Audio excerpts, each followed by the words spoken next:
Hello everyone. स्वागत है आपका मेरे यूट्यूब चैनल पर। कैसे हैं आप सब? आई होप आप सब बहुत अच्छे होंगे और आपकी प्रिपरेशन भी बहुत अच्छी चल रही होगी। सबसे पहले तो आप सभी को रंगनाथन जयंती की बहुत बहुत शुभकामनाएं। आज है 9 अगस्त और आज है रंगनाथन जयंती। बहुत सारे स्टूडेंट ऐसे हैं जिन्हें पता नहीं है कि 9 अगस्त को रंगनाथन जी का बर्थडे आता है या फिर 12 अगस्त को। 9 अगस्त 1892 को रंगनाथन जी का जन्म हुआ था और 9 अगस्त को आती है रंगनाथन जयंती, जिसे हम बुक लवर डे के नाम से भी जान सकते हैं। 9 अगस्त को रंगनाथन जी का रियल डीओबी है और 12 अगस्त को रंगनाथन जी का डॉक्यूमेंट डीओबी है। 12 अगस्त को मनाया जाता है national librarian day. National librarian day 12 अगस्त और रंगनाथन जयंती या फिर बुक लवर डे 9 अगस्त। ठीक है, ये जो क्वेश्चन है वो लाइब्रेरियन ग्रेड 3 और ग्रेड 2 में भी पूछा जा सकता है। तो आज आपके ये कन्फ्यूज़न क्लियर हो गया होगा। कुछ स्टूडेंट ऐसे हैं जो ये सोच रहे हैं कोर्स बाय करने के लिए इन्होंने रंगनाथन जी का जन्मदिन 3 दिन पहले मना लिया। तो आज रंगनाथन जयंती ही है और 12 अगस्त को नेशनल लाइब्रेरियन डे है, दोनों में फ़र्क है। ठीक है, अब हम बात करने वाले हैं आज की इस वीडियो में लाइब्रेरियन ग्रेड 3 और लाइब्रेरियन ग्रेड 2 के सेकंड पेपर के बारे में। आपको कैसे पढ़ना है, कहाँ से पढ़ना है और कितना पढ़ना है, कितने मंथ की प्रिपरेशन करनी है और सारी चीज़ें डिटेल्ड में कि वो आपको कैसे कैसे पढ़ाया जाएगा। इस वीडियो में मैं जो भी बात करने वाली हूँ आपसे, वो मैं जेन्युइन रिव्यू देने वाली हूँ आपको। उसके लिए मैं आपको पहले से अवेयर कर रही हूँ कि Birbal sir success icon YouTube channel पे जाके आप पहले से वो क्लासेस देखेंगे। वहाँ से आपको क्लासेस अच्छी लगती हैं तो आप सक्सेस आइकन एप्लीकेशन पे जाके कोर्स देखेंगे। ठीक है, मुझे इस वीडियो के ना तो कोई पैसे मिले हैं, ना मैं प्रमोशन कर रही हूँ। मैं आपको जेन्युइन रिव्यू दे रही हूँ कि आपको कैसे पढ़ना है। अगर किसी स्टूडेंट को लाइब्रेरियन ग्रेड 3 की प्रिपरेशन करनी है, अगर आपको फर्स्ट पेपर और सेकंड पेपर दोनों के लिए प्रिपरेशन करनी है और वो भी ऑनलाइन कोर्स, तो आप सक्सेस आइकन एप्लीकेशन पे जाके लाइब्रेरियन फाउंडेशन बैच ज्वाइन कर सकते हैं। लाइब्रेरियन फाउंडेशन बैच जिसमें ग्रेड 3 और ग्रेड 2 का कॉम्बो है, जिसमें पेपर 1 और पेपर 2 दोनों पढ़ाए जाएंगे आपको, जिसकी फ़ीस है 5,000 रुपये। आज लाइब्रेरियन डे नहीं है, सॉरी, आज रंगनाथन जयंती है, इसलिए अगर आप कोर्स बाय करते हैं पेपर 1 और पेपर 2 दोनों के लिए लाइब्रेरियन फाउंडेशन बैच, तो उस पर आपको 500 रुपये का डिस्काउंट मिलेगा और उस डिस्काउंट के लिए आपको यूज़ करना पड़ेगा कूपन कोड, जो कि मेरे नाम से है दीपिका, DEEPIKA। कैपिटल लेटर्स अगर आप यूज़ करोगे, वो मैं स्क्रीन पे भी लिख दूँगी, तो आपको 500 रुपये का डिस्काउंट मिलेगा उस कोर्स पे। अगर आपको सिर्फ़ और सिर्फ पेपर 2 ही चाहिए तो आप ले सकते हैं लाइब्रेरियन ग्रेड 2 और ग्रेड 3 का ही फाउंडेशन बैच, जो है 3500 रुपये का। उसमें सिर्फ आपको पेपर 2 पढ़ाया जाएगा। उसमें भी आपको कूपन कोड यूज़ करना है दीपिका। उसमें आपको 500 रुपये का डिस्काउंट, यानी कि वो जो कोर्स है वो होगा 3,000 रुपये का। अब सवाल ये है कि हमें सिर्फ और सिर्फ पेपर 2 ही चाहिए, लेकिन पेपर 2 भी सिर्फ ग्रेड 3 के लिए चाहिए। तो भाई, अगर आपको पेपर 2 ग्रेड 3 के लिए चाहिए तो भी आप 3,000 रुपये देने वाले हैं। अगर आपको ग्रेड 2 के लिए चाहिए तो भी आप 3,000 रुपये देने वाले हैं। इससे अच्छा ये है ना कि आप ग्रेड 3 और ग्रेड 2 के लिए ही 3,000 रुपये दे दो। अगर आज आपने CLIS कर रखा है, इन फ्यूचर होगा कि आप DLIS भी कर सकते हो, आप BLIS भी कर सकते हो। उस कोर्स की वैलिडिटी 1 साल है। उस दौरान आप ग्रेड 2 के नोट्स भी तो बना सकते हैं ना। अगर आप ग्रेड सेकंड के नोट्स बनाएंगे और ग्रेड थर्ड दोनों के बन जाएंगे तो आपके लिए ज़्यादा बेनिफिट होगा इन फ्यूचर। एक और बात, इस वीडियो में मैं पूरा डिटेल से बात करने वाली हूँ पेपर 2 के बारे में। पेपर 2 लाइब्रेरियन ग्रेड सेकंड और ग्रेड थर्ड, हमारे पास टोटल है 5 यूनिट। एक एक्स्ट्रा यूनिट है छोटी सी, उसको लगा के हमारे पास है टोटल 6 यूनिट। वो जो 6 यूनिट हैं वो आती हैं लाइब्रेरियन ग्रेड सेकंड में, और उन 6 यूनिट को पढ़ने के बाद आप लाइब्रेरियन ग्रेड सेकंड का सिलेबस कंप्लीट तैयार कर लेते हो पेपर 2 के लिए। उन्हीं 6 यूनिटों में से एक यूनिट है जो लाइब्रेरियन ग्रेड सेकंड का सेकंड यूनिट है, library classification and cataloguing. Second unit librarian grade second का सेकंड यूनिट बराबर लाइब्रेरियन ग्रेड थर्ड का complete syllabus. Librarian grade third में सिर्फ एक ही यूनिट है, लाइब्रेरी क्लासिफिकेशन एंड कैटलॉगिंग। उसी को 4 अलग अलग यूनिट्स में डिवाइड किया गया है, जिसमें पूछा जाएगा classification schemes, universe of knowledge, subject classification और बिब्लियोग्राफिक डिस्क्रिप्शन, यानी कि कैटलॉगिंग प्रोसेस। अगर आपको 3,000 रुपये में ग्रेड सेकंड के 6 यूनिट पढ़ने को मिल रहे हैं, उन्हीं 6 में से एक जो सेकंड यूनिट है वो है ग्रेड थर्ड का सिलेबस, तो आपको क्या समस्या है? अगर आपको सिर्फ ग्रेड थर्ड का चाहिए सिलेबस कंप्लीट तो भी 3,000 रुपये ही देने हैं, और ग्रेड सेकंड का चाहिए तो भी 3,000 ही देने हैं, और दोनों का कॉम्बो चाहिए तो भी 3,000 ही देने हैं। अगर आप 3,000 रुपये का कोर्स बाय कर रहे हो, आपको तो ग्रेड थर्ड के लिए ही पढ़ना है, लेकिन आपका घर में कोई ऐसा सदस्य या फिर आपका कोई दोस्त ऐसा होगा जिसको ग्रेड सेकंड के लिए प्रिपरेशन करनी होगी, वो भी तो उससे कर सकता है ना। मैं ये सारी चीज़ें आपके साथ इसलिए बता रही हूँ क्योंकि मैं भी एक स्टूडेंट हूँ। I know as a teacher काम करती हूँ, लेकिन मैं अभी भी एक स्टूडेंट हूँ, और मुझे पता है कि जब हमें कम पैसे में बहुत सारा डेटा मिल रहा है तो हमें वो कलेक्ट करना चाहिए। आप सारे के सारे यूनिट्स पढ़ोगे ना तो ज़्यादा बेनिफिट होगा।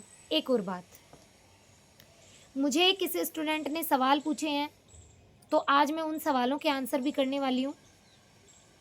लाइब्रेरियन ग्रेड थर्ड और ग्रेड सेकंड में सिलेक्शन लेने के लिए क्या हमें लाइब्रेरी साइंस को इंग्लिश में पढ़ना चाहिए या फिर हिंदी में? दोनों में से बेटर किस में समझ में आएगा? लाइब्रेरियन बनने के लिए आपको अगर अच्छे मार्क्स अचीव करने हैं तो आपको इस सब्जेक्ट को इंग्लिश में पढ़ना चाहिए।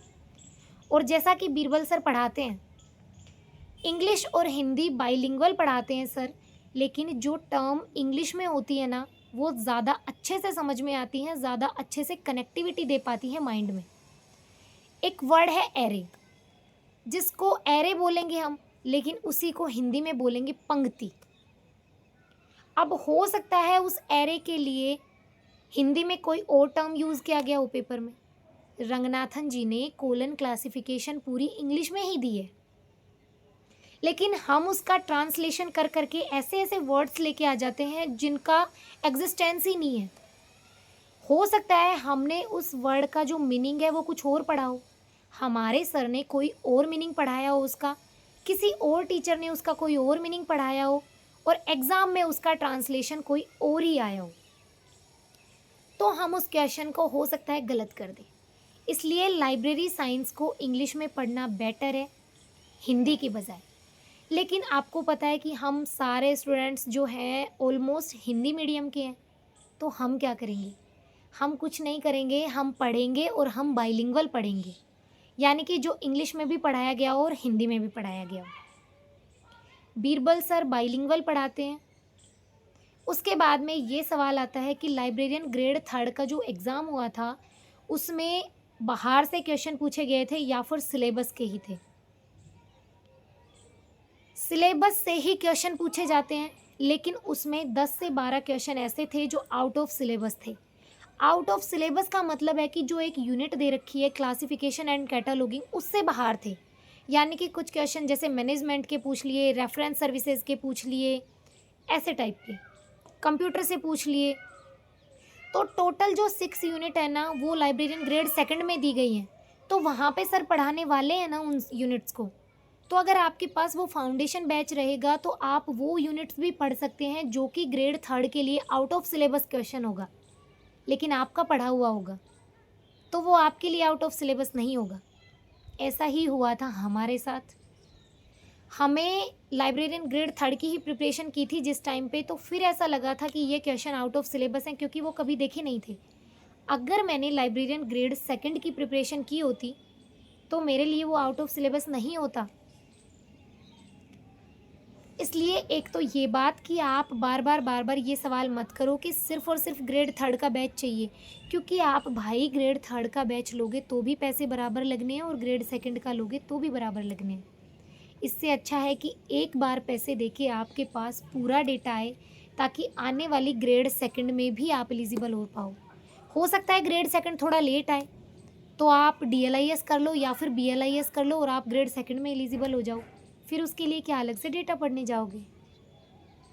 ये बात। अगर आपको पेपर 1 और पेपर 2 लेना है तो आप 5,000 रुपये पे करोगे, यानी कि डिस्काउंट मिलेगा आपको कूपन कोड दीपिका से, तो आप 4,500 रुपये खर्च करोगे। अगर आपको सिर्फ पेपर 2 चाहिए तो आप 3,000 रुपये खर्च करोगे कूपन कोड का यूज़ करके। इस वीडियो को देख के बहुत सारे स्टूडेंट ऐसे होंगे जो कोर्स बाई करेंगे, और कोर्स बाई करने का मतलब है कि कूपन कोड याद रखना, आप DWPIKA कूपन कोड लगाओगे तो आपको बेनिफिट हो रहा है, और मैं चाहती हूँ कि अगर एक एक रुपये बच रहा है तो आपको वो बचाना चाहिए। एज ए स्टूडेंट मैं भी नहीं चाहती कि आपके पैसे खर्च हों और आप कहीं ऐसी जगह से पढ़ो जहाँ से आपको समझ में नहीं आए।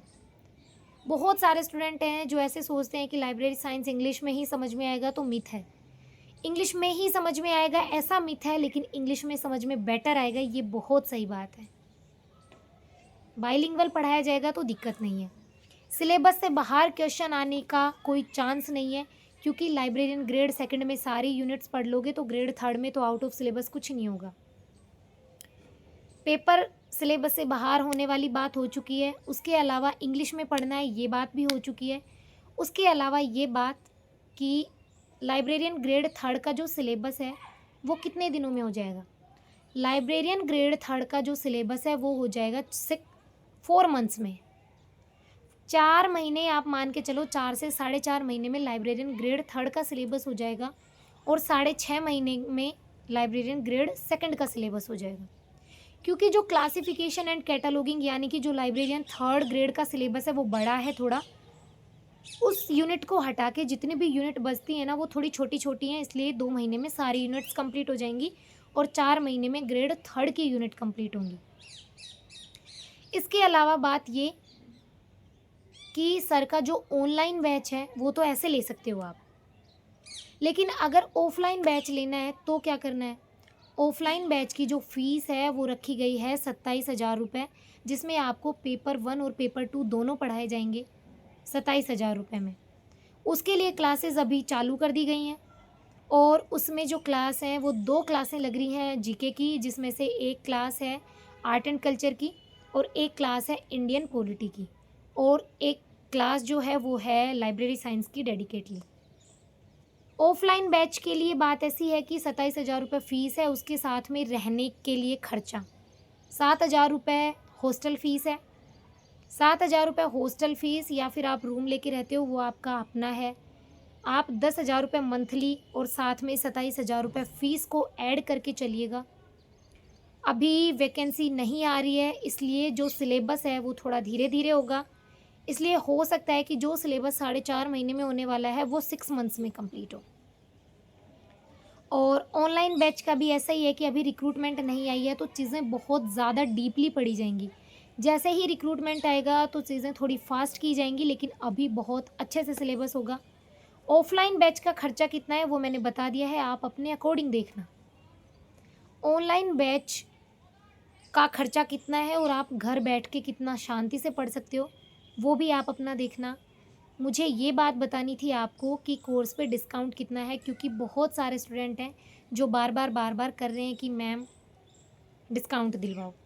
और ये जो कूपन कोड है ये है 1 महीने के लिए, तो आप 1 महीने में आप इस कूपन कोड का कभी भी यूज़ कर सकते हैं, कूपन कोड दीपिका, और आप इस डिस्काउंट को ले सकते हैं। अब एक और बात कि आप कोर्स बेचने के लिए ऐसा कर रहे हो। भाई, मैं कोर्स बिल्कुल नहीं बेच रही हूँ, मेरी तरफ से आप किसी भी टीचर का कोर्स ले सकते हैं, मुझे कोई पैसे नहीं दिए गए हैं। मैं सिर्फ वो चीज़ें बता रही हूँ जो मैंने पढ़ी थी। और जो 3000 क्वेश्चंस वाली पीडीएफ की बात है ना, वो पीडीएफ भी आपको अवेलेबल कराएंगे, लेकिन थोड़ा टाइम लगेगा। थोड़ा टाइम का मतलब 15 से 20 दिन, महीना भी लग सकता है। और रही बात क्लासेस की, तो वो क्लासेस के बारे में भी बहुत जल्दी सोचेंगे क्या क्लास लेके आएंगे, डेमो क्लास। उसके अलावा CLIS के जो असाइनमेंट हैं इंग्लिश और हिंदी में दोनों में कंप्लीट हो चुके हैं। तो आप उस असाइनमेंट के लिए व्हाट्सअप नंबर पे मैसेज करके और असाइनमेंट ले सकते हैं। असाइनमेंट के लिए एक रीजनल कॉस्ट रखी गई है, वो कॉस्ट पे करके और आप असाइनमेंट ले सकते हैं। आपके जो एग्ज़ाम है वो कैसे होंगे, असाइनमेंट कैसे सबमिट होंगे और आपको क्या पढ़ना है। एक और बात, लाइब्रेरियन ग्रेड 3 और लाइब्रेरियन ग्रेड 2 के सेकंड पेपर के लिए आपको कुछ नहीं पढ़ना है, अगर आप बीरबल सर से कोर्स बाय करते हो तो। अगर आप ऑफलाइन कोचिंग ज्वाइन करते हो तो भी, और अगर आप ऑनलाइन कोर्स बाय करते हो तो भी, आपको कुछ नहीं पढ़ना, सिर्फ आपको वही पढ़ना है जो आपको सर पढ़ाएंगे। उसके अलावा ना आपको कोई PYQ बुक लेनी है, ना आपको किसी भी प्रकार की कोई भी बुक खरीदने की ज़रूरत है। रही बात वो बुक्स कि इसके अलावा अगर हमें ऑथेंटिक बुक पढ़नी हो लाइब्रेरियन ग्रेड 2 और 3 के सेकंड पेपर के लिए, तो हम क्या करें। VMOU और DLI, VMOU और IGNOU की जो बुक्स आती हैं ना, उनसे ऑथेंटिक बुक कोई नहीं है। इसलिए आप अगर जो भी कोर्स कर रहे हो VMOU से, या फिर जो भी कोर्स कर रहे हो IGNOU से, उनकी बुक्स को बहुत अच्छे से पढ़ना। वो बहुत ही ऑथेंटिक बुक है, बहुत ज़्यादा। उसके अलावा सवाल कि बेस्ट बुक कौन सी है, PYQ के लिए मैंने ब्रह्मास्त्र बुक पढ़ी थी और मैं आपको वही सजेस्ट करूँगी कि ब्रह्मास्त्र बेटर है PYQ के लिए। उसके अलावा PYQ के लिए SP सूद सर की जो बुक है वो हिंदी में है और वो भी बहुत अच्छी है, उसमें हिंदी में सारा कंटेंट दिया है। उसके अलावा क्या हम अमित किशोर की बुक पढ़ सकते हैं? यस, आप पढ़ सकते हो। अमित किशोर की बुक भी अच्छी है, आप वहाँ से भी डेटा पढ़ सकते हो। और VMOU की जो बुक्स हैं वो, IGNOU की जो बुक्स हैं वो, अमित किशोर सर की बुक है वो, ये सारी जो बुक्स हैं वो बहुत ही अच्छी बुक है। और VMOU और IGNOU की बुक ऑथेंटिक भी है, तो आप वैसे भी पढ़ सकते हो। ठीक है। इसके अलावा कोर्स से रिलेटेड या फिर असाइनमेंट से रिलेटेड या फिर किसी भी चीज़ से रिलेटेड अगर आपके दिमाग में कोई क्वेरी है तो आप मुझे मैसेज कर सकते हो व्हाट्सएप पे। लेकिन व्हाट्सएप पे आप मुझे हर चीज़ मत पूछना भाई। आप हर छोटी छोटी बात पूछने लग जाते हो, हर छोटी छोटी बात पूछने लग जाते हो। आप मुझे कमेंट कर देना, मैं नेक्स्ट वीडियो में उस बारे में चर्चा कर लूँगी। अब हम मिलते हैं आपके किसी और क्वेरी के सॉल्यूशन के साथ नेक्स्ट वीडियो में। तब तक के लिए सभी को जय श्री श्याम, राधे राधे।